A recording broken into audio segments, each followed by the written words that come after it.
Meeting to order, and can we call the roll, please? Committee Member Carlton? Sorry, present. Committee Member Chasty, I'll just put a circle for now. Committee Member Green? Here. Committee Member Hanson Romero, I'll just put a circle. Committee Member Moss?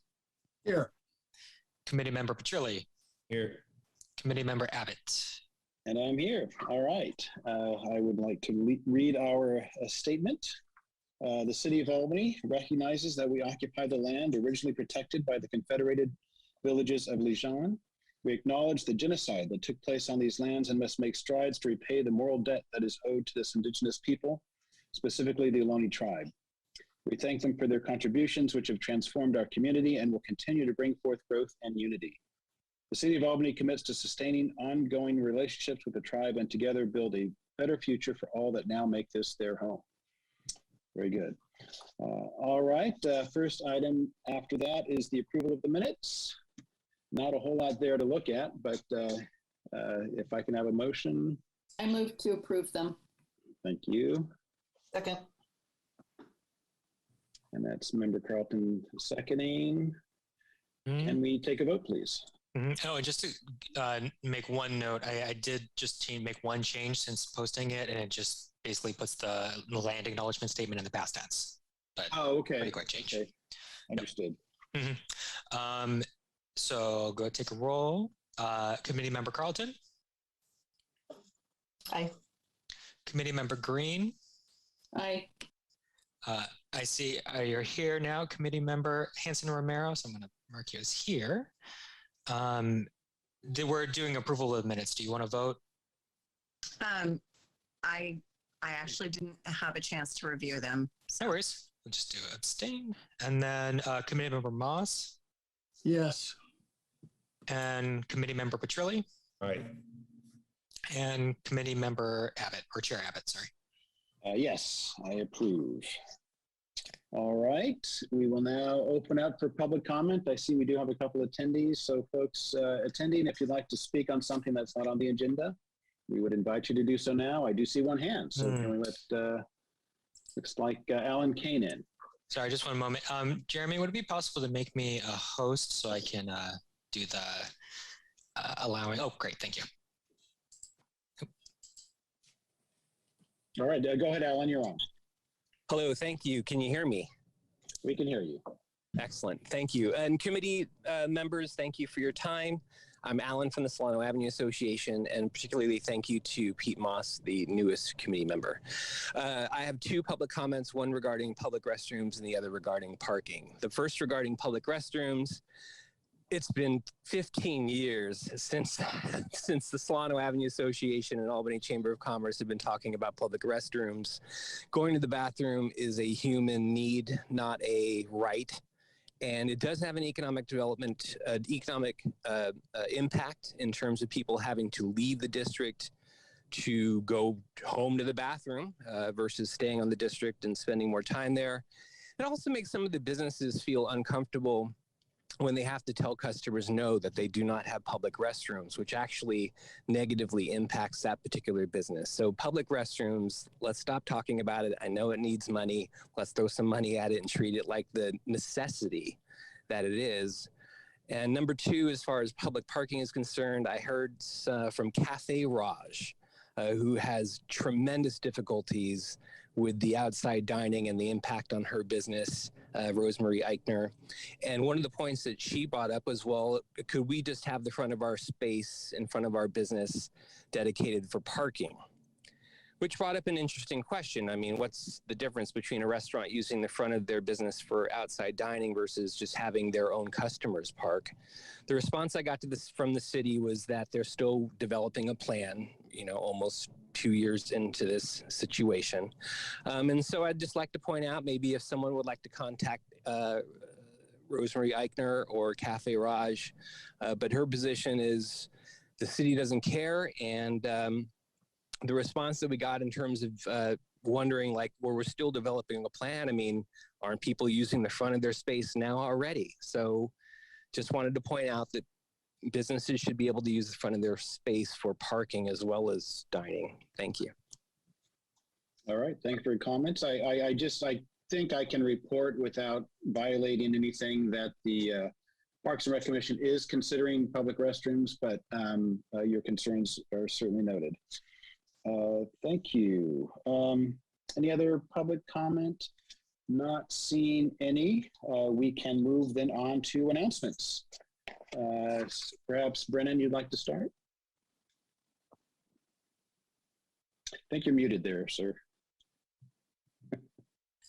Appreciate that. Sorry, I have two announcements. One is that we're in the process of conducting surveys on parklets, rather to make them the ones that are designated as short-term parklets through the pandemic. We're looking into whether or not both the community members and business owners would like to make them long-term parklets, and what that program, just provide input into that program. So those surveys will close on January 16th, and our goal is to present the information to both the Transportation Commission and the EDC. Transportation Commission at the end of January is the goal, and then EDC the February meeting. The second update I just want to provide, unfortunately, I just wanted to report the Target experienced a fire incident and had to close. And there's not a current. We don't have the ETA for when they will reopen is unknown, but I just wanted to report that. So it's really unfortunate. Yeah, that's too bad. I see Member Moss's hand is up. Yes, thank you. I'm not sure whether this would have been a public comment or an announcement, but I'd love to note that NOSH, which is a part of the Berkeley side and Oakland side, did an article on the hottest dining areas in the East Bay, and Solano Avenue was mentioned by several of the commentators in that, which I thought was pretty good news. Something's going right over there on Solano Avenue. That's great. Thank you very much. Any other announcements? I would just make a quick note. We've had a lot of interest in this meeting, and I just wanted to mention to those businesses who may be tuning in, your business license bill went out, and there's a lot of information in there. There's some information for you and to come back to the city. So I definitely encourage you to take a moment to look at all those materials. I found it very informative. All right, closing announcements and moving on to presentations, no presentations. So item 6.1. A review of grant program for small businesses negatively impacted by COVID-19 pandemic. Brennan, would you introduce this? Mm-hmm. So I'm actually going to turn it over to Isabel Leduc, who will be doing the presentation. So Isabel, would you please introduce this? Yes. Good evening, committee members. Staff is seeking input from the Economic Development Committee on qualifications for a temporary COVID small business assistance grant program funded by the American Rescue Plan Act of 2021, or ARPA. The City of Albany, as a non-entitlement unit of local government, has been allocated over $4 million in one-time funds. The first distribution of 50% of the allocation was received last July. At that time, Council expressed interest in providing aid to residents that have been adversely impacted by the pandemic. Staff presented information to the Council on September 20th regarding potential opportunities to develop funding support programs for both residents and the business community in the category of public health and economic recovery. A suggested use for local business support promotion distributed in the amount of $200,000 per year for 5 years. A second ARPA distribution will be received in 2022 and will be available for appropriation soon after. The city must appropriate the funds by December 31st, 2024 and use the funds by December 31st, 2026. So what we found in our research is that cities and counties across California are using their ARPA funding allocations for business recovery in their communities. The funds allocated are intended to provide recovery support to those sectors of the economy that are struggling most to recover from the pandemic, provide a community-based focus, and be a vehicle for transformational investment in the municipality's recovery, leading to improving equity outcomes and economic sustainability in order to build future resilience to better withstand impacts from COVID-19 or other future large-scale system threats. ARPA funds are severely restricted in their uses. While there are several options for grant opportunities, whatever is chosen must be based on special criteria, including proof of the hardship addressed by the grant being related to the pandemic. For grants provided to businesses, potential qualifications should be discussed, which is the main theme of this item tonight. Proposed qualifications are restrictions on the size and type of businesses that qualify, require that businesses be open for a year prior to the initial lockdown to qualify for the grant, compliance with local laws, such as having a valid Albany business license and no code violations or outstanding amounts due to the city, businesses that incurred substantial expense due to the pandemic, related safety measures to stay operational with a physical location in Albany, businesses with an Albany location that were required to close due to the county shelter-in-place order could be provided a set dollar amount. Businesses that were not forced to close but suffered revenue losses of greater than 50% in 2020 as compared to 2019. Businesses with past due unpaid rent, mortgage and utilities, or reimbursement of paid rent, mortgage, utilities, and PPE during the period of financial harm due to the pandemic. It will also be important to identify a way to determine which requests take priority in case the appropriation limit is reached. Option includes first come, first serve. Funds are allocated based on the order the applications are received and sent out until funds run out, or hardest hit. In this case, applications are held until a deadline and then reviewed based on preset criteria before funds are released. Grant amount to be awarded to each eligible business should also be discussed based on research done on other city county programs. Grant amounts from smaller cities range between $3,000 and $20,000, with some larger cities and counties awarding up to $100,000. In building the grant program, attention should be paid to what distribution plan would meet the requirement without incurring hardship on businesses through complicated forms and reporting or language translation predicaments. So this concludes my report. As stated earlier, staff is seeking input from the Economic Development Committee on qualifications for a temporary COVID small business assistance grant program. We will use the input received this evening to outline a proposal for a grant program that will be presented to Council in the near future. While a grant program is being proposed at this time, additional ideas for programs funded with ARPA may be considered at a later date as the pandemic progresses. All right, thank you very much. So first, we're opening it to the committee for questions. Do you have any specific questions for clarifying the topic here? I see a hand, Member Green.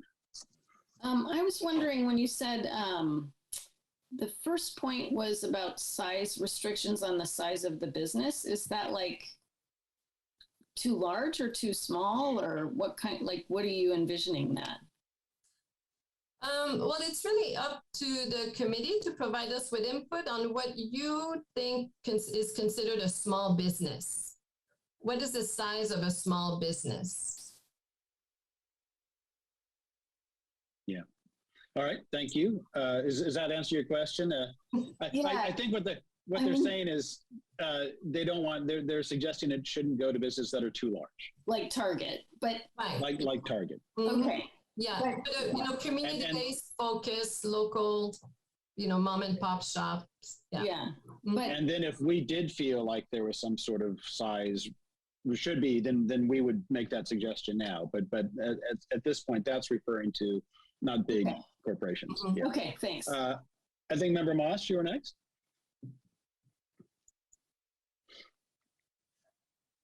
Thanks. Yeah, I have a pile of questions. We expect that from you. Yeah, I'm always asking lots of questions. The first one is, has any of this money been spent already? I know council was briefed on different ideas and they put input, but we've gotten 2 million plus.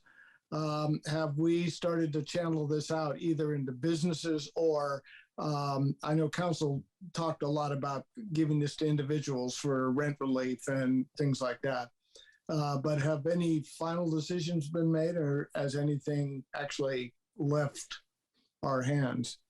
Yes, actually, when we went to council, I think it was at the September meeting, they did direct staff to appropriate. They did appropriate a little bit over $1 million to fund and market a temporary COVID public assistance program facilitated by a temporary COVID community engagement specialist. So we're working towards funding a temporary full-time position, as well as starting a food assistance program for any, regardless of age, for any low-income residents. And we've also, they've also allocated those funds towards homeless outreach, engagement,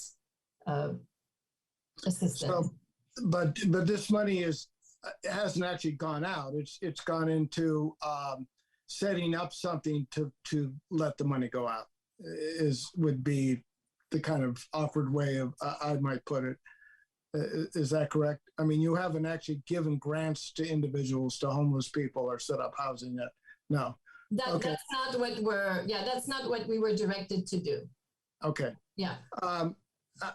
How much, if we were to set up a grant program and we're going to channel this out to businesses, I know this is supposed to cover staff time. There's no additional cost to staff, but for say a $3,000 grant, given that we don't have too many requirements, that whatever gets submitted can be reviewed in one shot, how much of that is going to be peeled off for staff time? Do you have any guesstimates on that, or is that totally dependent on what we set up and how many restrictions, et cetera, that have to be reviewed? Right. No, we don't have, I don't have those numbers as far as how much of the ARPA funding would be allocated towards operational costs to the city. Aside from the, the funding of this new temporary position. Okay. Do we have any data? There's been a whole bunch of programs since the pandemic started in terms of particularly to businesses, some in the form of grants, some of them in the form of loans that have gone out. Do we have information as to what these other grants that have gone out, how much has been spent on businesses in Albany? Do we know any of that? No, we don't know. If businesses have applied to any other federal or state programs, we don't have the data on how much has been dispersed to businesses in Albany. Is that data that is readily available at some point, or just that somebody knows, but we don't know?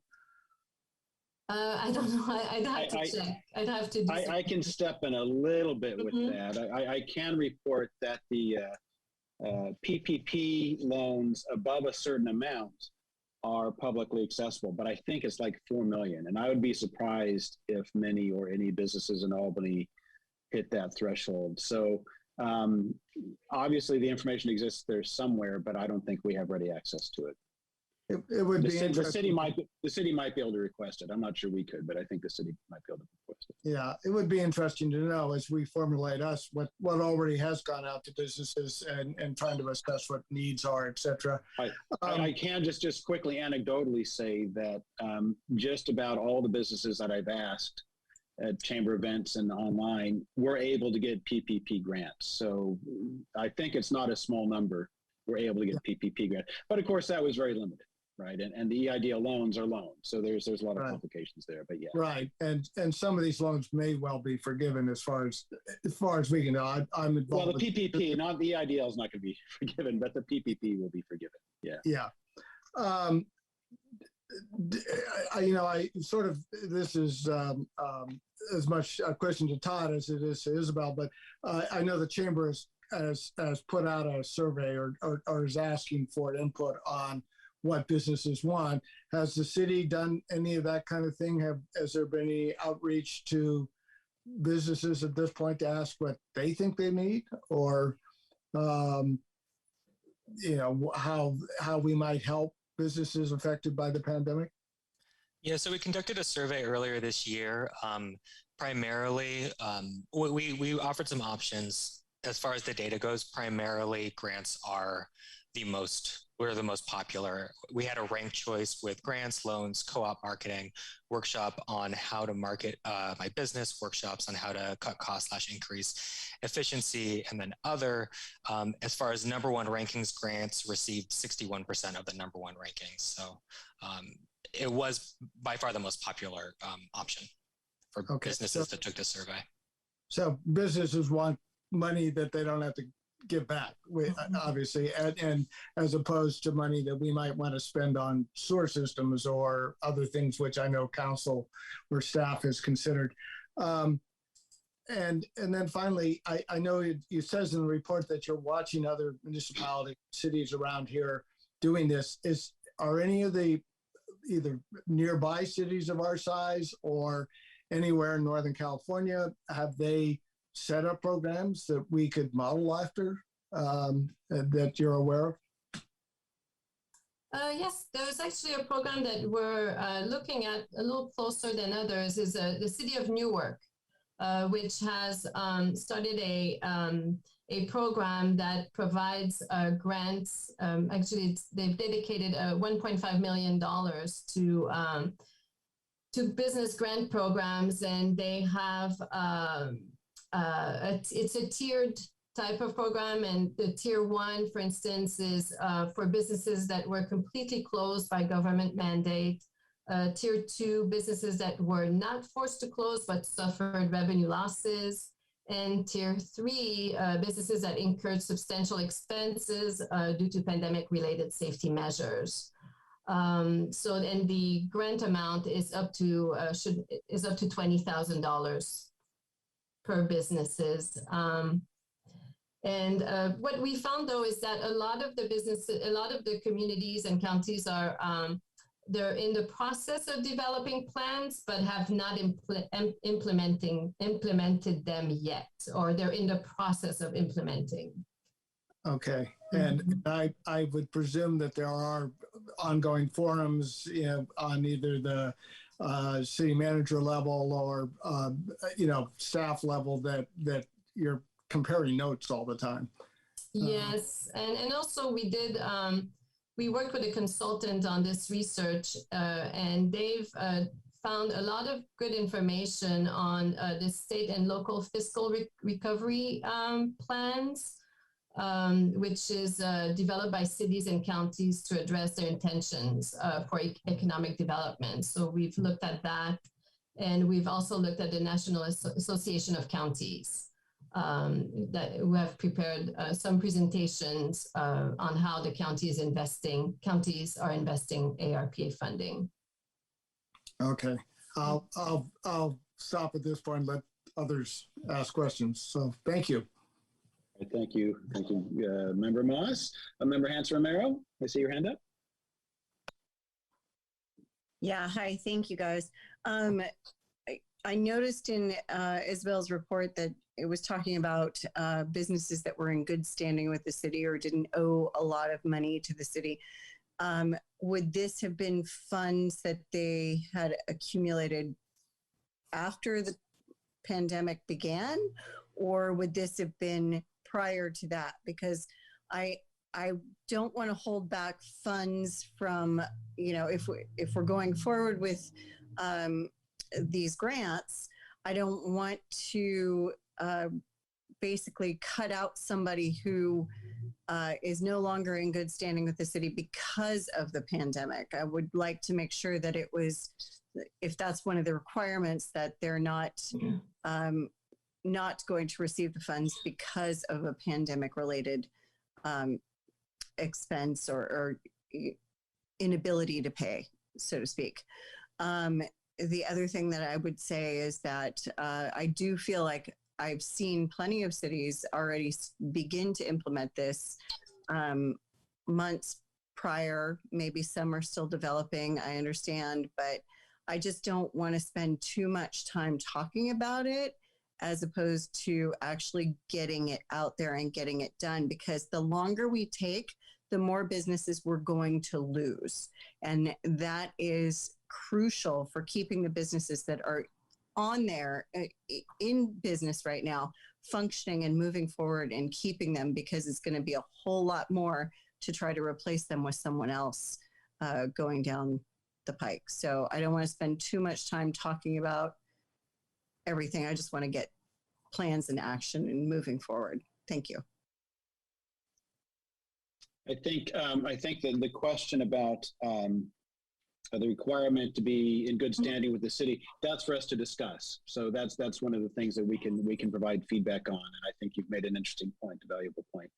I see Member Petrilli, your hand is up. There we go. Hi, everyone. Can you just confirm the dollar amount and the time frame that we're talking about? Yeah, staff proposed $200,000 a year for 5 years to the city council. They haven't said yes or no, so it is, that amount and that time frame can certainly be discussed as well by the committee. I think the idea behind doing it over 5 years or until 2026 is that as the pandemic progresses, there may be different needs that arise, and we may be able to address them as, from one year to the other, as opposed to spending all the money up front in year 1 or 2. And can you confirm that the loss of revenue was between 2019 and 2020 only? Yes. Mm-hmm. Yeah. I mean, my proposal would be, less than 50 employees. They have to submit income statements. I would go for hardest hit. I would cap it at 20 grand. And I would go for more than 200K up front. I would probably say that, you allocate $500,000 for round 1, and then you see how successful it is, and then go for round 2 or round 3. It's grant money. And if there's 100 businesses that apply $1 million, I mean, you wouldn't be able to, if there's, 10 businesses that apply, those 10 people get 20K. So I think all of those details should be worked out, but I think that we target small businesses and then go for the hardest hit. First come, first serve might not, is all dependent on how the bandwidth of these businesses. And I think that some of the more equipped ones who have deeper benches and administrators who facilitate this are going to be quicker to jump and do that. So that's my recommendation. I don't know. Okay. All right. Thank you. And we'll get to discussing all of that in a few minutes after we're done with the questions. Any other questions from committee members? I do have a couple myself. First off, I just wanted to get a little clarity. In the background first paragraph, it says staff provided background on 4 categories of allowable uses for the funds. Can you relay those uses? I didn't see a listing of them here. I'm just curious. The 4 different categories of allowable uses. Yeah, the 4 different categories. I figure council is thinking of dividing the money up between these 4 uses, and I'd be curious what those 4 uses are. Oh, sure. Let me go back to that staff report, and I'll. It's basically 4 categories outlined by the Treasury. So right, sure. Yeah. And you're telling me now I could have looked at it myself. You're right. You're absolutely right. It's okay. I think everybody should know. Everybody wants to hear this. Okay. Consider the myself. But the businesses are going to apply it as they see fit. They can report it as being spent as labor. They can report it spending as. Sure. No. This is just how city council is dividing up the money. how Yeah. much the pot will go for business, how much will go for this. I'm just curious what the categories are. If we're gonna be arguing for maybe trying to get a little bit more for businesses, it'd be good to know what the categories are. Okay. I think continue your conversation. Oh, okay. And I'll Okay, get back very to good. you as soon as Very I good. get to the Very staff good. report. I wasn't. Very good. It's not Understood. up and ready. Thank you. That really is, I believe this is language that came out of the ARPA grant, but I was caught by the term transformational investment. Is there any clarity? Did that come out of the initial ARPA documentation, or is that something that the city is looking for? Did staff come up with that as something that we want to emphasize? I think the idea is that, most businesses, have already incurred costs and probably paid for them. And what we're saying is that this money could definitely be used in areas that businesses have not had the opportunity to focus on. So, for instance, if they've had to pay rent, with savings, and they receive this grant, could they use this grant for marketing? Because this is, an area that they've had to let go of during the pandemic because there was no funding available for that. So I think that's the intention of the transformational investment. Mm-hmm, Okay. mm-hmm. All right. So yeah. On one hand, it seems like providing a little flexibility, or right, exactly. Well, again, it depends, right? So if you decide that the grants have to go to unpaid rent, then that would be difficult to do. But if it's funding that is, because it's going to be based on refunds, based on receipts. If there's a piece of the grant that is based on reimbursement of receipts, well, those receipts have already been paid. So let's say it's $20,000 being granted to this business. What are they going to do with that $20,000? It's kind of engaging the business community into thinking about what could they do that could bring their business to a certain level, or just kind of bring them back, put that money where they've had to. There's been a decline in. Yeah, I got it. Okay. Yeah, I'm just looking at my notes here. Okay. I just want to check, Member Hansler, Mayor and Hansler Petrilli, your hands are still up. Did you have another question, or you just Member Petrilli, looks like he has another question. Very good. No. I had to lower my hand. Sorry. Oh, lowered your hand. Okay. Very good. I think, I think we can then open for public comment. See no more questions from committee. I mean, you can always return and ask later. All right, seat open for public comment. If either of the folks attending would like to speak on this, give them 10 seconds. They don't need 10 seconds. All right, bringing it back. We can now discuss the item here. I just wanted to frame a little bit, maybe I'm sorry. Did you have something you wanted to I have the answer to your question. Oh, okay, very good. So the 4 eligible uses are support public health expenditures by funding COVID-19 mitigation efforts, such as medical expenses, behavioral health care, and certain public health and safety. Replace lost public sector revenues, provide hazard pay for essential workers, offering additional support to those who have borne and will bear the greatest health risks, and invest in water, sewer, and broadband infrastructure. Very good. Mm-hmm. Okay, thank you. And so now we will open for discussion. I was just going to try to, maybe the first question we should just ponder, and whether we come up with this or not, or is what is the goal of this? Are we trying to save businesses that might go out of business otherwise? Are we trying to, what are we trying to do here? I guess what we want to do, we want to be as effective as possible with the funds we have. So we need to be pretty clear on what that means. What does it mean for us to use these funds effectively? So I don't know, anybody have any suggestions or ideas about that? Member Moss? Well, I want to a little bit. I think your question about this, how is this going to be transformational, kind of speaks to what I think both the feds and probably our city government is looking at. I suspect they're thinking of a kind of a broader picture, of pushing issues like social equity or health equity and things like that. At least that was my interpretation when I read through this. I'm not so sure that if you're a small business owner, you normally that's top of your list, but other things that could be transformational is. Although I think this is more far-fetched in the framework of this grant program, preparing for climate change or doing that kind of thing.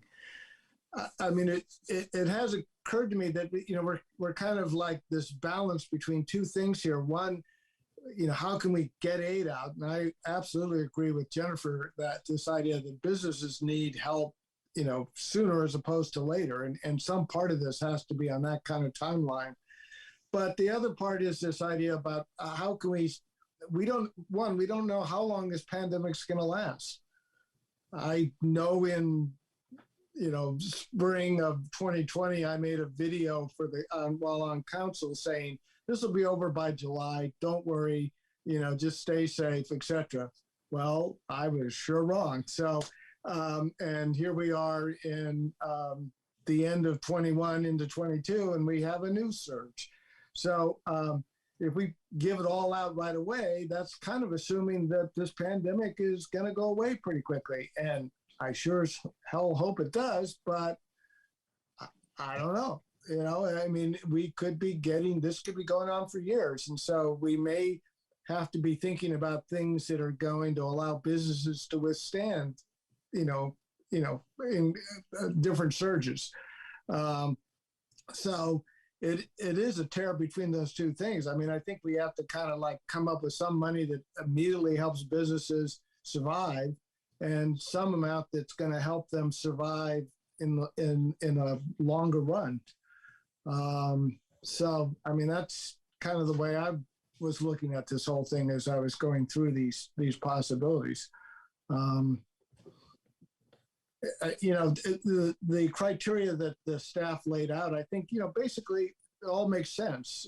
We want to keep this to smaller businesses, although it did occur to me probably the businesses got hit the worst by COVID was our largest business, Golden Gate Fields. They had terrible COVID outbreaks down there. And while I don't think it'd be very popular giving any money to them, but, they certainly were ones that were affected by COVID. Restrictions on size, this idea of being in business a year before COVID. Yeah, that makes sense. Compliance with having their business license up to date, et cetera. All the things listed in that staff report pretty much make sense to me. And as does the idea of smaller amounts and trying to keep this getting out to as many people.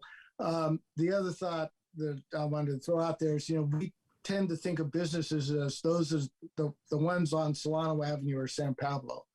But as that commercial real estate presentation we got last time says, there's businesses all over Albany. We're one giant commercial area. If you turn on a Google map and look, there's people running businesses out of their homes everywhere.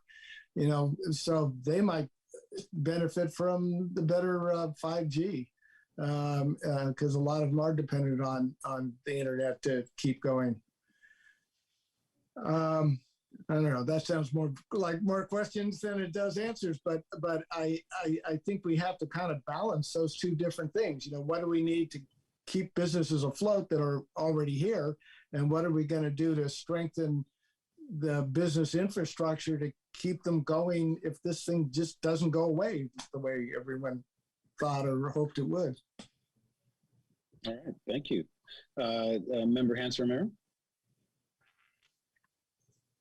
Yes, just to comment off of Pete's statement is I get that. I totally hear what you're saying with, it may not be over anytime soon. However, I want to bring back to the point where, one of the stipulations being talked about was that these businesses had been in existence, had had a business license for a year prior to. So these funds ultimately seem like they were meant to be going to these businesses that were already pre-established businesses, as well as I believe there were sunset dates as far as when this money needed to be spent by. So I don't want to hold on to money too long, and perhaps there may be future programs coming out for this going forward, and we haven't spent it on the ones that needed it at this time, who had suffered through these times of trials and tribulations getting to this point so far. So that's my comment on that. Okay, thank you. Anybody want to? I would say, member, there we go, Member Carlton. Everything shifted there for a second. I agree with what you're saying, Jennifer. I think that there are businesses that are probably on the cusp right now, and the sooner that we can get help out, because we don't know how long this is going to go on. I mean, I think everybody thought and hoped that it was going to be gone by now. I would think that if this does continue to go on for another year, heaven forbid, that there will be other assistance and support programs that come out, because, I mean, the government just can't let everybody, businesses just can't sustain it for another year. Yeah, I agree. All right. Thank you. And I would, I lost my point. Oh boy. Okay. Any other comments, discussion? I wasn't all that interested in, first off, I just want to clarify, be sure people know that the points that are kind of listed here as requirements, those are all just what's being considered. That's for us to discuss. So it's not like this is what's supposed to be. It's just like, this is for us to discuss. So I'm not very interested, or I'm not very pleased with the idea that this needed to be open for a year ahead. Imagine you open a business a month in Albany, a month before you shut down. You got hit harder than anybody else probably. And I can see that is a legitimate issue. And I would not want to tell somebody, you're not old enough, you haven't been around long enough. They are every bit as valuable to our business community as and our community in general as a business that has been around longer. I would also say that I think Member Hans-Romero's point about being in good standing with the city is well taken. I talked to several businesses, I guess the beginning of last year, about how difficult they were finding it just to pay their business tax, their business license fees, because they had no revenue. I talked to a massage place that had been shut down, 9 months, and they were being hit with $1,100 business license fee. Now, they were able to talk to the city, and they actually got it waived or reduced, and that was great. But not everybody was able to do that. So there may be situations where people are not in good standing, and we should at least be willing to consider allowing them to qualify. Member Green? I just wanted to say that I was a small business owner whose business went out. I had to say goodbye during COVID, and now I run one that just applied for this grant through Berkeley, and transformational. If you used your savings to pay your back rent and you got a grant now, that's transformational. It means like the business can go do something else, like pay their business license. And so I think it's really important to just try and think about these businesses, and the pandemic is going to go on. I mean, I just can't, maybe not like March 2020, but we're not going to wake up in March 2022 and everything's going to be peachy keen. So, I think that spending like Michael said, spending, half of it up front and trying to get those businesses that are still around, give them a boost because they need it. And here we have all this money. So I just wanted to point that out. Transformational is easy. It's easy to transform people who need help. Fair enough. All right. Member Hanson-Romero? So actually, before I forget what I was going to say to Member Green, is that actually it's one of the good points of if we were to hold back some of the money, could that money be invested to where we could receive additional, can we use that money to grow that money to continue on a program and move it forward for future grants or something? If we were to only let go of some of the money and distribute it amongst certain businesses, could we hold back some of that money and grow that investment in order to further increase that cash flow? The other do you want to hear from staff on that real quick, if that's a possibility? Yeah. Or is that something? Yeah, I'll have to check with our finance director, but based on what I understand of these grant fundings, they have to be allocated by 2024 and spent by 2026. So I don't think there is an opportunity to invest. The Treasury really says that these funds are to be used. They're one-time funding. They're a one-time funding source and should not be used for any recurring costs. Okay. Mm-hmm. So that's something that I want to keep in mind going forward. Thank you, Isabel. I appreciate that. So that brings me back to kind of, Todd, you were mentioning that these were kind of the things that we had to talk about, had to discuss. When is our timeline on this? When can we say, okay, let's go through the list. What do we want to do? What do we not want to do? Is there any way to actually start moving this forward? Is this something that's going to be a discussion tonight, and then we wait until next month and decide how we're going to move this forward? What's our timeline on this? When are we trying to actually make something physically push out and make decisions and move forward? Well, I can step in and just say that what we're doing here today is we're providing feedback that will go to council. And I don't think we're going to see this again unless council sends it back for some reason. So my assumption would be it's going to try to be on the council agenda pretty quickly. Would you say that's correct, Isabel? Yes. Basically, we're looking for your feedback on the implementation of a grant program, and what the feedback we received today, we will use for a proposal to council at a future meeting, but sooner much rather than later. Yeah. All right. Thank you. And let me just one more quick question. I see a couple hands up, but will the proposal that goes to council be just for this piece of it, or is it part of an overarching how to spend all this money, which might take longer? It'd be just this piece of it. Okay. It's just this piece at this time.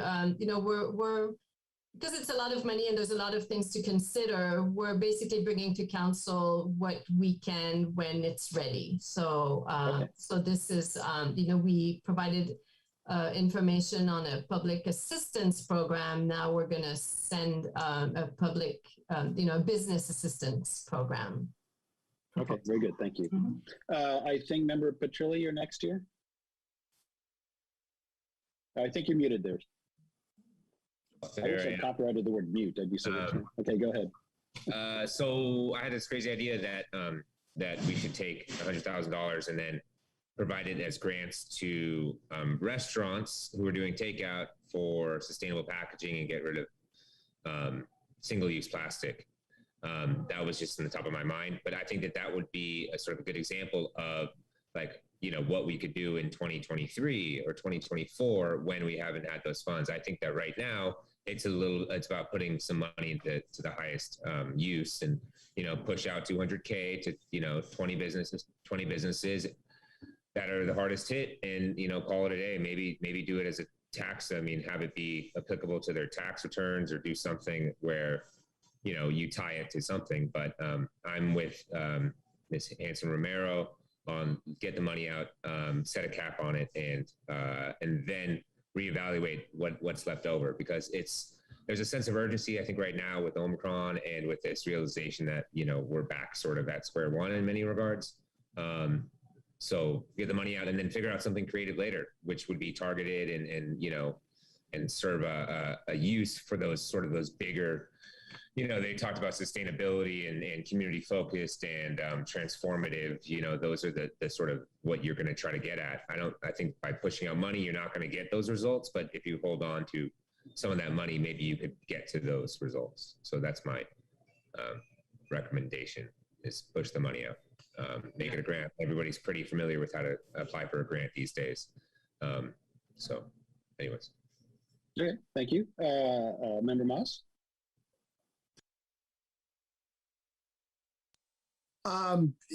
Yeah, I agree with both of, but everything that I've heard so far, I think there is value in getting this out sooner as opposed to later.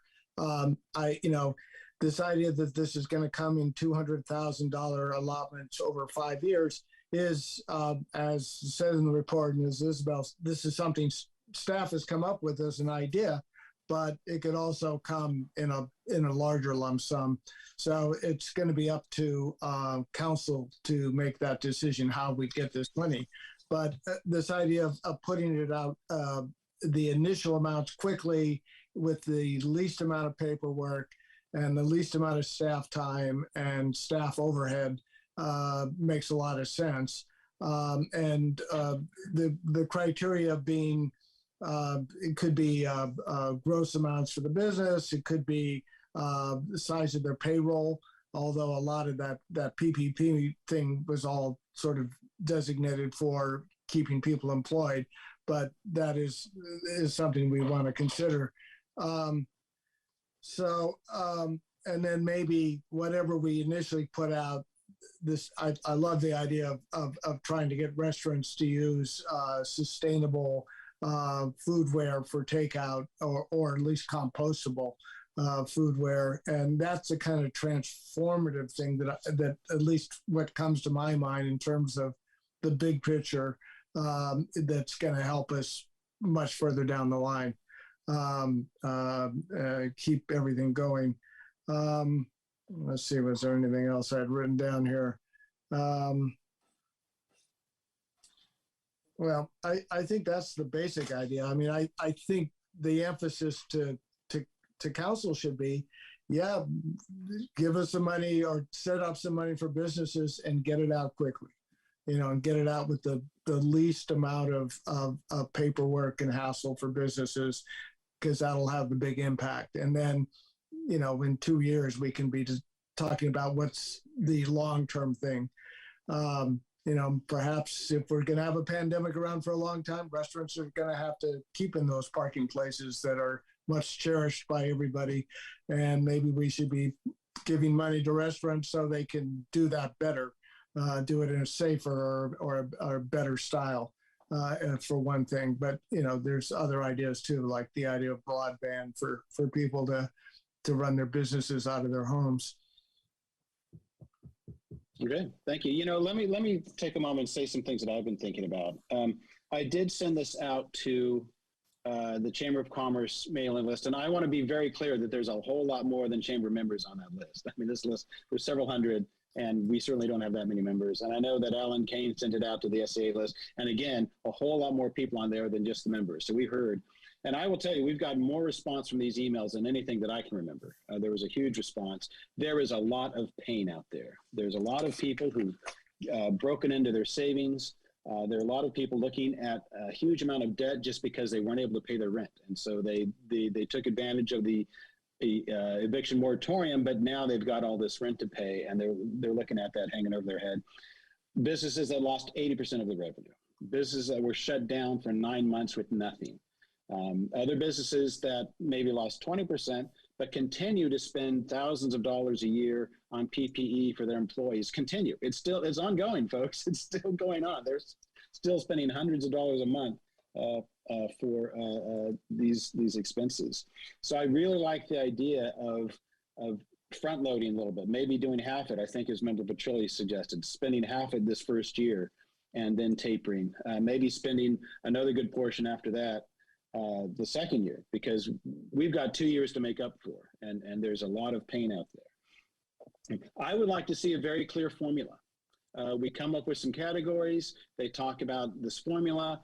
They fill in this form, and again, trying to reduce that paperwork. It's just numbers, and it kind of leaves the judgment out of it. We're not picking winners and losers, right? We're just looking at this formula. That gives you a grade, and then we have our tiers. I like that a lot. And the items, the kind of the ideas I came up with for a formula. How much revenue they lost over 2019 to 2020, say. Number of months they're entirely closed, required to be entirely closed. Number of months they're partially closed, like gyms. Well, they could meet outside for a while, but otherwise they had to be closed. Their costs for PPP and protective materials. Somebody like, some businesses have a lot more impact and a lot more ongoing expense for PPE than other businesses. And then the back rent they owe due to the inability to pay. And then you would end up with things like number of employees and that. But I think that's actually further down the list. But just some sort of formula that's very clear, doesn't require a whole lot of documentation, but something just to verify the numbers. And then it takes the guesswork out.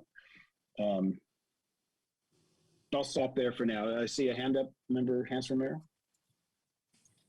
So in addition to what you're saying, Todd, I think maybe a couple of the other questions that we can ask is if they had received any other grant support funding, PPE, EIDL, any art grants, whatever else they may have been able to apply for, had they received any of that other additional money, so that we can weed out kind of like if there's people who have had absolutely zero support versus the people who have had something. But I like all of your criteria as far as how, taxes, what they've lost, what their rents were, so on and so forth.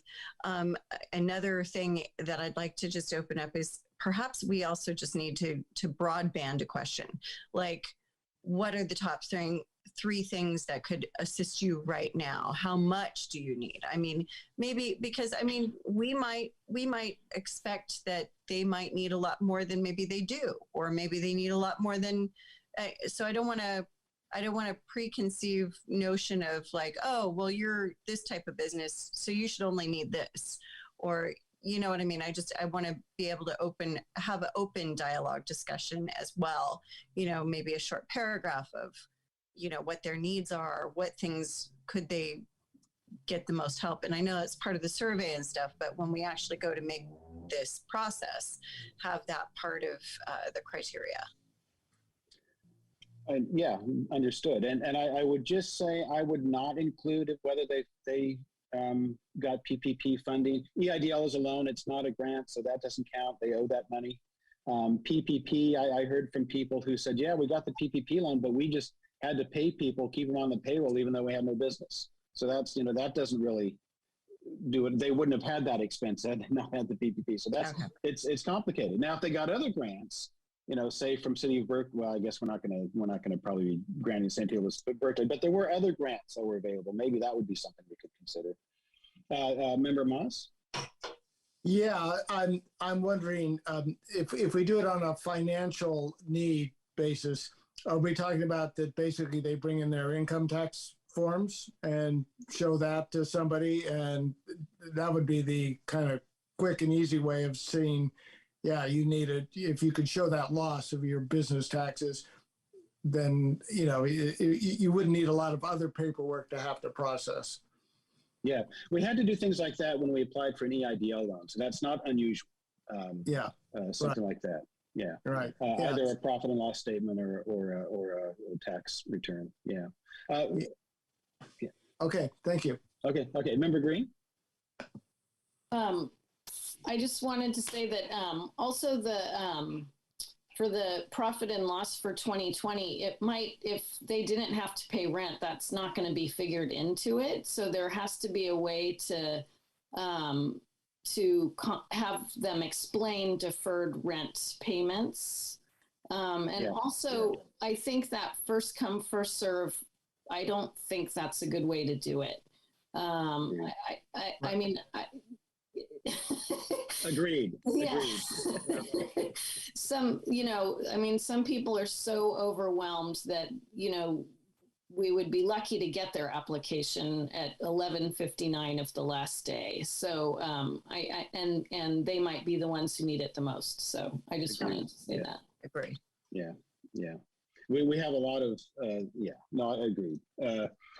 I was definitely not happy. Not going to go say we need to do first come first serve. That's not the way to do this. I don't think. A couple questions that came up from comments I got. Is this open to nonprofit organizations? Albany Preschool was hugely impacted and continues to spend for PPE. They would be interested in some money. I would even say the Swan Avenue Association might be qualified because they were, they had no stroll. Their primary source of income for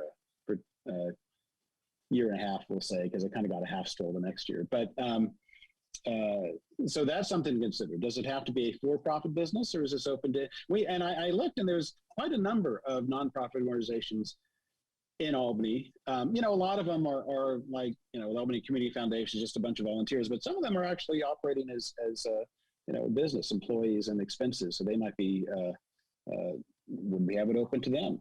And what about commercial property owners? I heard from a commercial property owner who was saying, I was the one on the other side of that eviction moratorium. And so my revenue went down dramatically. And so is this going to be open to businesses whose business is commercial real estate? I don't know. Those are things for us to consider. I'm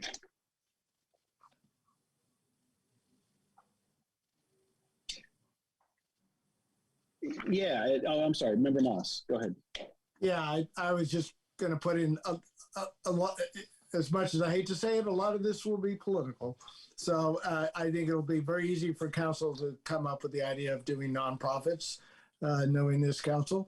I think it'll be more challenging to get them to agree to property owners, especially commercial property owners. Well, any kind of commercial property owner, be it apartments or commercial space. And that's sort of just the way it's going to be. And remember, 800,000 is the number that we're kind of working with, but we have no idea what council is going to end up going. So I think that's going to have to be taken into consideration too. Yeah, I actually think it's $1 million. It's 200,000 for 5 years. So it's technically okay. $1 million. But there's not much difference. Yeah.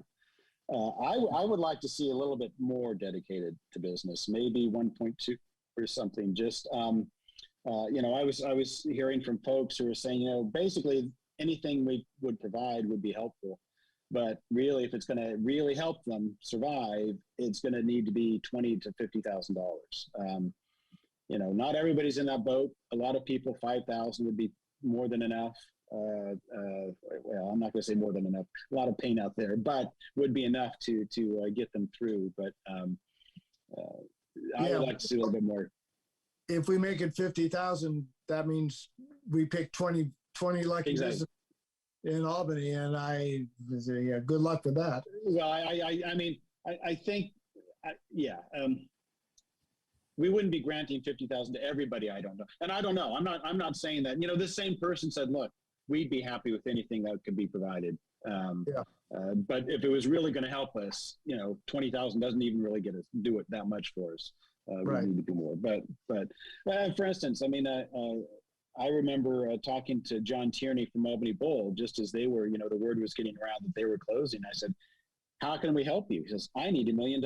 If you can give me $1 million, I can keep this business open." That's not something that can be provided. Yeah. Member Green?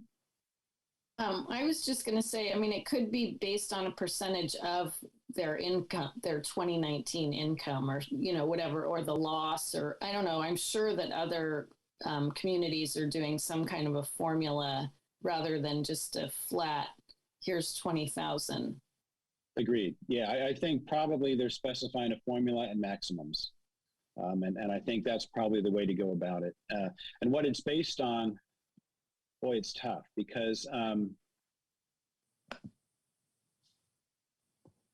yeah, I don't know, need, based on our formula about how much back rent they owe, how much this, how much that, how much they're spending, ongoing expenses for PPE, things like that. I don't know. Which is, of course, you don't want to hear, I don't know. You need information that we know, but just any other discussion at the moment? Brennan, how are we doing? Are we giving you what you need here? Yeah, so I'm just taking notes and trying to kind of get a consensus of what the members are feeling and everything like that. So yeah, feel free to. I can try and put it together in terms of just what has consensus been wanted by members, and we can kind of start to formulate something from there, if that makes sense. Sounds good. Would you? Yeah. So it does sound like most of the members want to sort of front load the money. And I think Member Petrilli mentioned 500,000 for this for the initial year, for this first year, and go from there. It's first come, first serve. Off the table is what it sounds like for members. Really just focus on submit by deadline, and then everyone will be assessed at the same time. And tax, basing it on profit and loss statements and tax revenue. But the question that Member Green posed was it doesn't account for rent. That's a potential issue. I think those are the sort of the main ones at this point, and then just making sure the money gets out as quickly as possible for the businesses, and then what's sort of left over after this can be reassessed for a potential program that is not so much tied to giving money directly to businesses, but creating a program that will help the businesses. I think that's everything that I have. Right? Oh yeah. So one of the questions too is requiring the business be open for 1 year prior to initial lockdown, because I know that it's not popular to require that. But then also, if you're looking at tax revenue compared to loss, how is that incorporated? So that's a question to be answered. Restrictions on the size and type of business.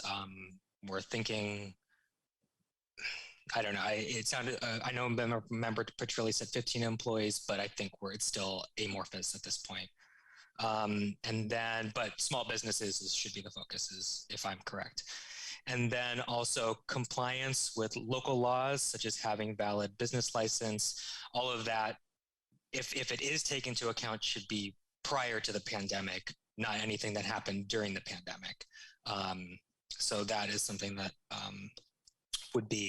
should be outlined. And I think that's all I have in terms of my notes so far, but feel free to let me know if I'm, the last thing is do we want to talk about nonprofit organizations and commercial property owners? Yeah. Okay, good. Thank you. There was an item like the second or third to the last, you mentioned that there was a question and it just escaped my mind.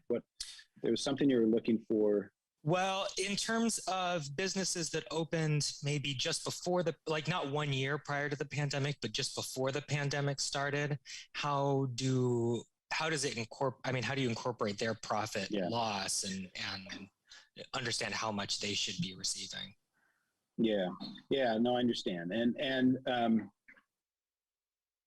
whether or not you want that to be you would recommend that be a requirement.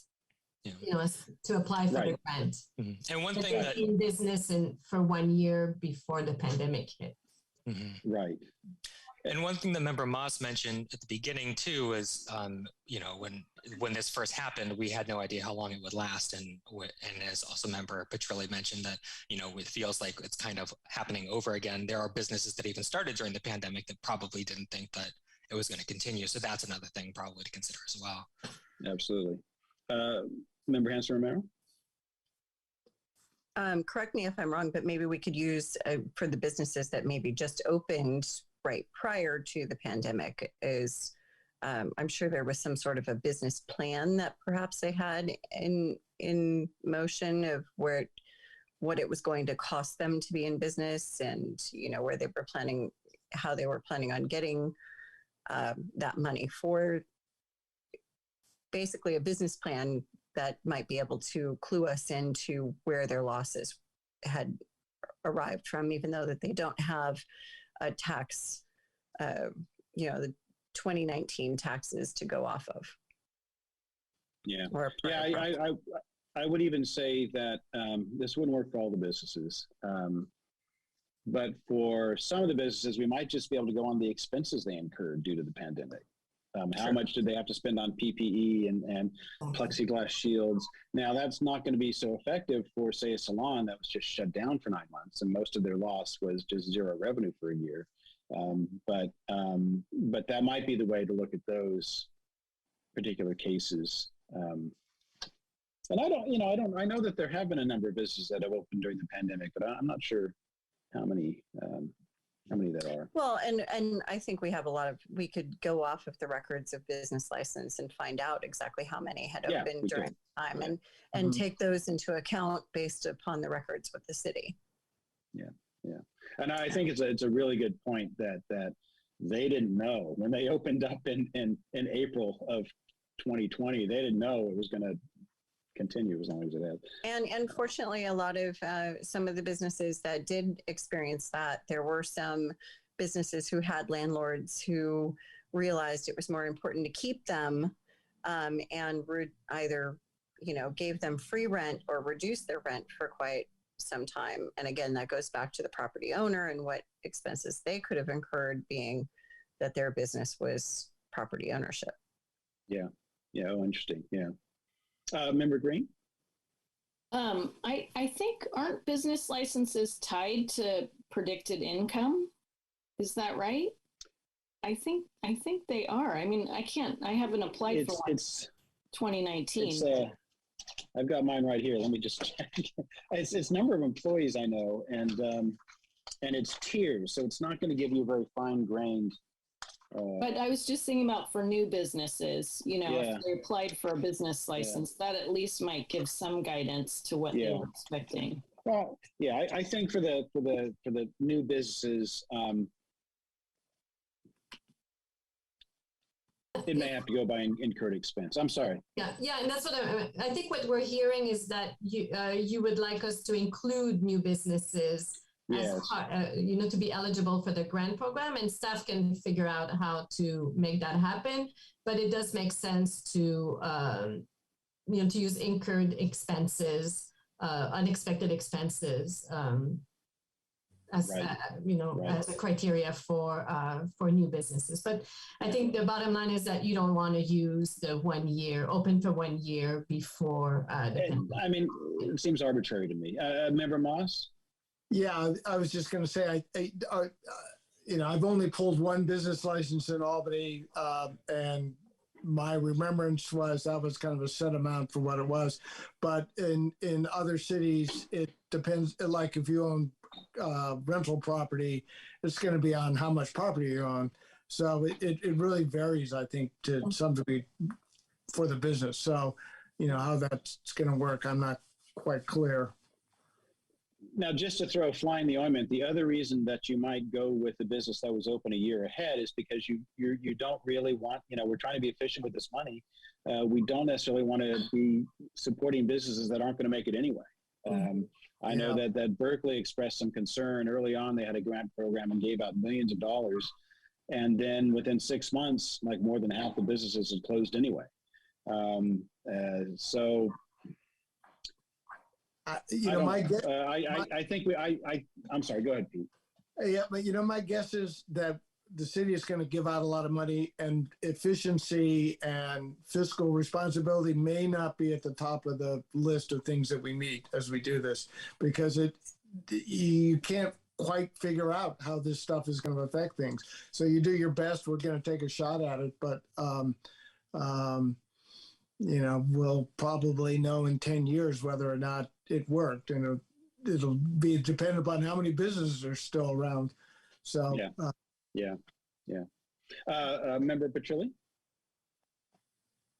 So I was listening to all of that. I have two questions/statements. One is that I think basing it off of P&L is going to be complicated because I believe that a lot of the PPP funds were allocated as income. So that might further skew it in addition to the deferred rent. So I think that we should propose that we do it on taxable income or top line sales. And the other comment that I had was, why are we only looking at 2020? I think that it's the end of 2021. I think that showing a bigger picture is going to bring us better results for seeing hardest hit, because some companies pivoted, changed, whatever, adapted, and were able to come back to full strength. Other ones weren't. I think that including 2021 financials and sort of those would be important. So that's my suggestion. Agreed. Yeah, and I caught myself several times in this conversation. I haven't made it clear. Saying 2020, I really meant both. Except I like that point. And for instance, I know that I heard from a retailer who had a miserable 2020, but then did pretty well in 2021. Retail did pretty well this year, and yet still had a huge amount of debt due to 2020 from all the incurred expenses, and that's when they couldn't pay rent and things like that. So, yeah, I like the idea of trying to determine actual need, kind of even separated from income, and just what this has cost them, and try to make them whole as well as we can. And we're not going to completely do that, but at least help them out a little bit. We're also looking at a pretty small. I mean, Albany is a small city, so would it be feasible to get like testimonial, right? Like write a 1-page letter as to why you should receive this grant? Could that be a criterion, or is that too complicated? Well, it could, but now we're no longer in the realm of formula. Now you have somebody sitting down and judging, well, this person deserves more than this person, rather than this person was affected this much, and we can provide this much in compensation. I certainly understand that attraction, but we also want it to be fair and clear, right? So there's no questions about why this person received what they received, as opposed to somebody else. Yeah. I agree with the tiered systems, and I agreed with making the variables pretty concrete, so that cut and dry variables, and then just see how the pie gets split. Yeah. Other comments? I see Member Hanson-Romero.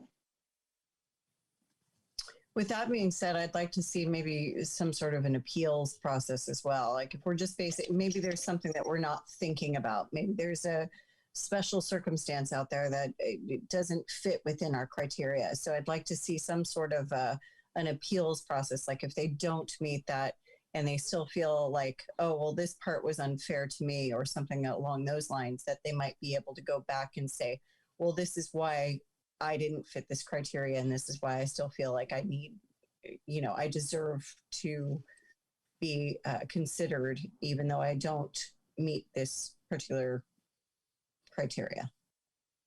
I think if we were going to, I understand what you're saying, and I think if we were going to do that, we'd need to set aside a certain amount of money for that process, because I believe what will happen is there'll be a deadline. February 20th, applications are in. Sit down, okay, we have this much money. How are we going to divide up this much money? We've divided it up, off it goes, and now we're out of money. Somebody comes with an appeal, what do we do? So I think if we're going to do that, have a petty cash fund. Yeah. It's a little petty cash fund. Come to you for that. But we could. That would be an option. Do we want to set aside a certain amount, for reconsiderations? I'm not sure. I believe Member Carlton would be next. Yeah, I was just going to comment on what you guys were. I do like the idea of an appeals process, because everybody has different circumstances and we don't know all about that. I do think we want to keep it mostly as a formula, but there should be some sort of ability for somebody to have a backdoor just in case. And that's what I would have proposed, is that we withhold some of the money, or maybe it's still 500,000, but then maybe the next 100,000. Because we know there's $1 million. So maybe the next 100,000 people could, that's the appeals bucket. And then if that's not used, then, that can go to the longer term picture. Okay, very good. I like that idea. Member Moss? Well, a question. Which department of the city is going to handle all this? Will this go through community development? Will it go through the finance department? Who will people go into and fill out the form and hand it? Has that been decided or figured out? Right now, it's pointing to the finance department, but depending on the type of grant program that we come up with, that may change. It's just going to depend on the complexity of the grant and whether or not consultant help is needed or if this can be done in-house. Yeah, well, I think my guess is that we all would like to keep this as simple as possible in order for this to go out as quickly as possible. The appeal idea sounds very fair, but it does occur to me that does complicate it. That if you have to have, then you're setting up some kind of quasi-judicial thing in order to decide. Well, yeah, you can appeal, and you might get some money. It's much the way planning and zoning is a quasi-judicial kind of part of the city. So, yeah, I'm a little confused to how that's going to work, I guess. I think you kind of put your finger on or circling something that would bother me that I couldn't quite identify, which who makes that call? Who is going to receive this appeal and make that decision? Is it going to be city council? That seems like the obvious one that like you appeal an application denial or something. But now does city council really want to take that on? I'm thinking probably not.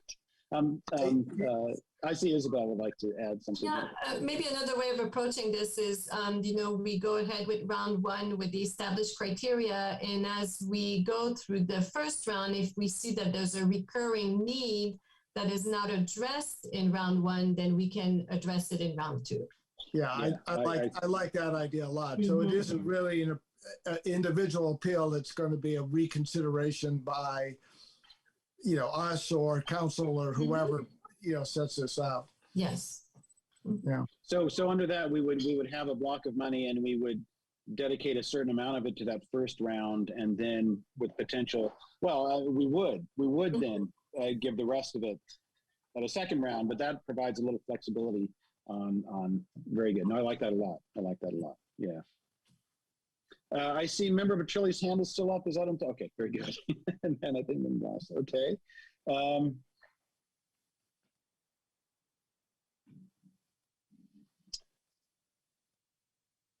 Okay. I don't have a whole lot more to comment on at this point. I would say that I'm not sure how this would work, but if you are kind of going in the direction of developing a formula, I think some of the people here would be interested in helping with that or providing input on that, and I'm not sure how that would work. But maybe that's not something we could do as a group. But I think that's all I have to say on this point. Do you think you have enough material there? Yes, we do. Thank you very much. Very good. Very helpful. Excellent. Okay. Seeing nothing more on this one, we'll move on to 6.2. Now, this was this is my idea. This is a review the subcommittees established meeting times. This is because I know I completely dropped my subcommittees. I got busy with work, got busy with the holidays and volunteer stuff. And so I just kind of wanted to reemphasize or kind of revisit the subcommittees that we kind of created and signed up for previously, and give our new member an option to step up for a subcommittee, and then try to get some movement going as we start the new year. So that's kind of where we are with this one. Brennan, do you want to just run through the subcommittees real quick and just, Should I just kind of go one by one, or just mention them all right now and then we'll go back to them? I'll just read through them really quick. Subcommittee to conduct research and consult with other cities and organizations about strategies for economic development. So that it consists of member Hanson Romero and Chair Abbott, and subcommittee to facilitate and provide input on potential business uses for vacant properties and new developments, as well as provide input on a business recruitment and retention plan with particular focus on women, BIPOC, and LGBTQA plus owned businesses. When it comes to the committee, that consists of member Hans Romero, member Petrilli. So this one is a subcommittee to look for ways to collaborate with city committees and local organizations. That did consist of member Chasty and member or former member Smallins. Yeah. So we have to reevaluate that one. And then subcommittee That might be a good one for member Moss. It seems like he'd be well suited to that one. Mm-hmm. Subcommittee to support businesses by providing best practices for recruiting and hiring, as well as help increase employment in the city with a job fair and web portal for businesses to post job ads and receive employee resumes. That consists of member Carlton, member Petrilli, and Chair Abbott. And then the last one is subcommittee to encourage art in commercial areas. That consists of member Green and member Hanson Romero. Great. I think that established meeting times, I think, is a tall order for a meeting like this. And I think what I would just like to do is for each of these committees, identify who is going to take the next step and kind of get a commitment from them to get the ball rolling, in the next week. Send an email to the other members trying to set up a time to meet. Does that sound reasonable, folks? So they're all sitting here looking at our calendars. Okay. Absolutely. I'm on board with very that. Good. So I will take the lead on researching and so with other cities. Does that sound all right, Member Hanson Romero? We're going to see each other anyway, so that one's pretty easy for me. Okay. Subcommittee to facilitate and provide input on potential business uses for vacant properties and new developments, as well as provide input on business recruitment and retention, and that goes on. I see it's Hanson Romero and Petrilli. We would like to kind of get the ball rolling on that. Jennifer, I'll email and text you. I'll get the ball rolling. Good. Appreciate it. Perfect. Subcommittee to look for ways to collaborate with other city committees and local organizations. I see Mr. Chasty isn't here this evening. Shall we? And that does sound like one that I'm probably going to end up on. And I've certainly worked with Robert before on different things. So you do know this is recorded, right? You have to be very careful what you say. Oh. Right. So I'm happy to work with Robert on that. I'll reach out to him and see if he's around. Very good. Appreciate it. Knew I could count on you. All right. Support business by providing best practices for recruiting and hiring, as well as help increase employment in the city, a job fair, web portal for businesses, and so on. That's Member Carlton, Petrilli, and myself. Who would like to get the ball rolling on that one? I can get the ball rolling. Okay, very good. Excellent. I got so excited when I saw you unmute. Okay. And subcommittee to encourage art in commercial areas, Member Green and Member Hanson Romero. I wanted to let you know that I had spoken to Robbie with Abrams Claghorn, who is on the Arts Committee, and had been frustrated because there was a lot of stalling of, projects that had been going on in the past and trying to encourage some stuff.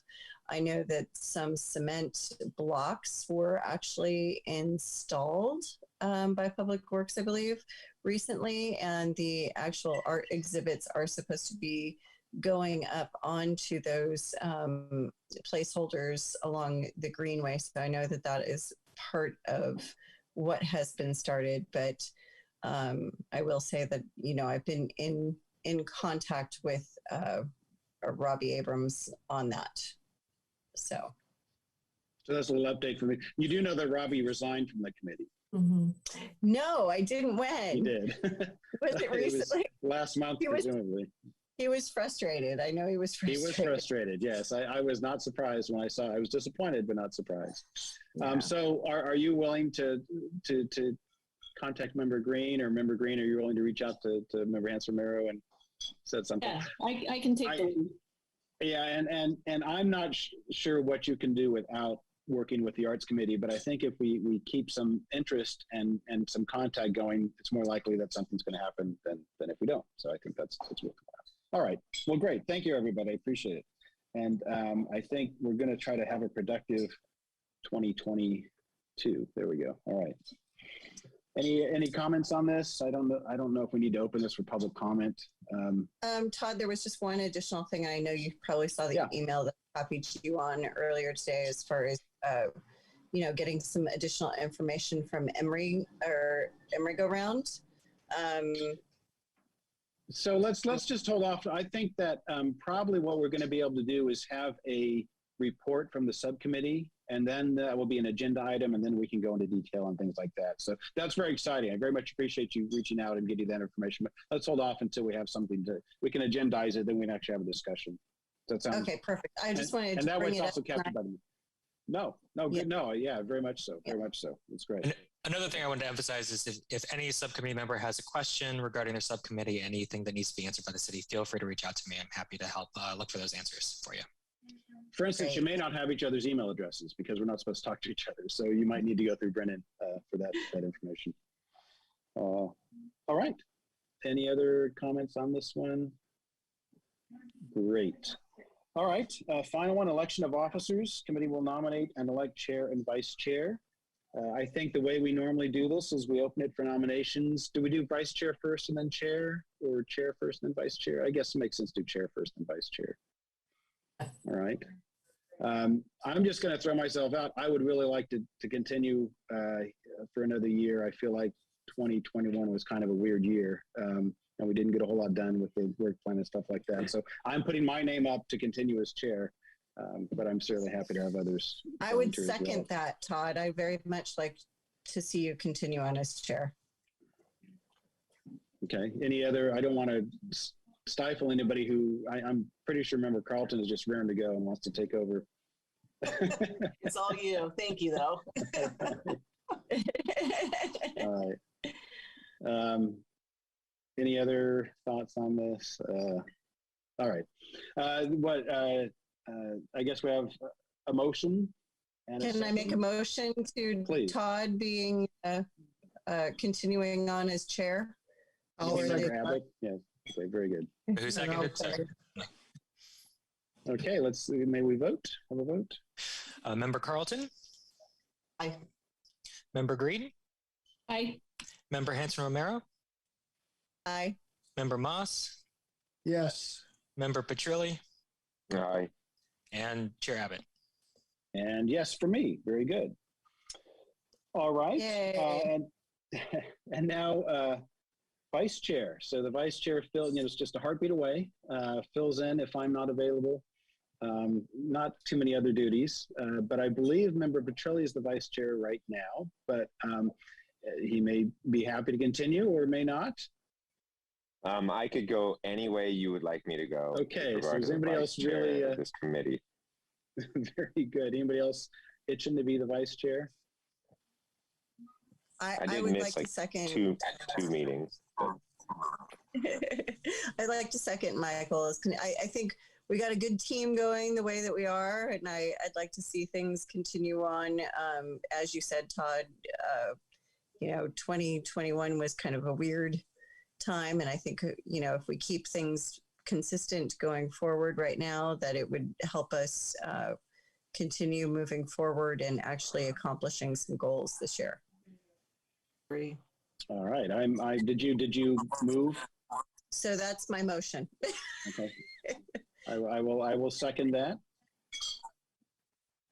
So I think we can have a vote. Member Carlton? Aye. Member Green? Aye. Member Hanson Romero? Aye. Member Moss? Yes. Member Petrilli? Good. Yes. And Chair Abbott? Yes. All right. Very good. Future, we don't need to open public comments too late now, but something like that. I don't know. Future agenda items. I think that we will be having, hopefully, some subcommittee reports coming up, but anything else that we want to be sure to get on the agenda? Something maybe that's come up in this discussion? Mm. Member Anything to Moss? talk about with work plan follow up? I don't know. Sorry to interrupt. Let's see. I What's think the we're status of- we're squared away on the work plan right now. Yeah. Okay. Member Moss? Yeah. Well, something that was actually mentioned tonight by Member Petrelli, this idea of trying to promote reusable takeout ware that it's either reusable or compostable. It's an idea that I've been thinking about for a long time. I particularly was kind of pushing this when I was on the waste management board for the county, and had some, developed a lot of my thoughts about that at that point. It's complicated, and I know it's another expense for restaurants to take on, but it could be voluntary. But somehow, I think it's something that would satisfy a lot of city goals, in terms of being greener, and also would give Albany particularly our restaurant scene a kind of a I don't know, I can't think of the word, but it's some kind of a statement about what we're doing here in Albany. So I just want to clarify that, I mean, currently restaurants have to provide reusable containers or compostable, I believe. Is that correct? It's a new law. And the compostable isn't really compostable, so that's just trash. So that's kind of yeah. So what you mean is a program of these reusable. You bring them back and kind of a more full going reusable container. Yeah. I mean, I just want to be clear that people were clear about that. Yeah. There's been attempts to do that in the Bay Area, but they've been very limited and not too successful as far as I can see. And I know under the pandemic conditions, it was really challenging. But in the long term, I think it's something that we should be doing. Yeah, and I would report that the county had actually said employees can't touch customers' items during the pandemic, but that is now waived, or that is now gone, so that customers can again bring their own containers. Yeah. So we don't have to have this discussion. I was just saying. It is something I'd love to stay on the agenda at some point. Okay, very good. Member Hansford. So one of the things that I learned, and I don't know how many of you know this, but I had a small house fire, and have been having to stay at a hotel with Trader Joe's right around the corner, and had gone to Trader Joe's to get some stuff, and they gave me some of the compostable utensils and stuff, and we must have gone through like 3 or 4 times the amount of these utensils because they just break. And so as soon as you go to stick your fork in something, the thing falls apart on you. So I want to make sure any sort of programs that are put into good use have some sort of standards that you're not actually wasting more, product than what's necessary. And so, yeah, I think some of the reusable items need to be made sure that they are actually reusable. So. Yeah, we're not going to have this. We can look into it. Yeah, we don't need to have this discussion now.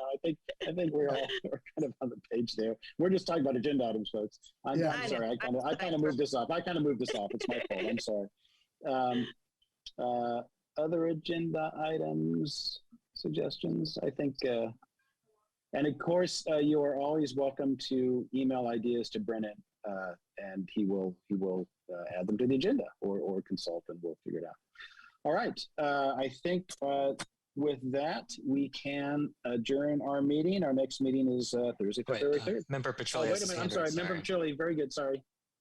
One quick question. As far as the subcommittee goes, if we make some progress over the next month before the February 5th meeting or whenever it is, can we email you, Brennan, to maybe do a quick presentation on the results? Yes, I highly encourage it. Okay, sounds good. All right. Thanks, everybody. Have a good month. Take care. Good night. Good night. Bye-bye.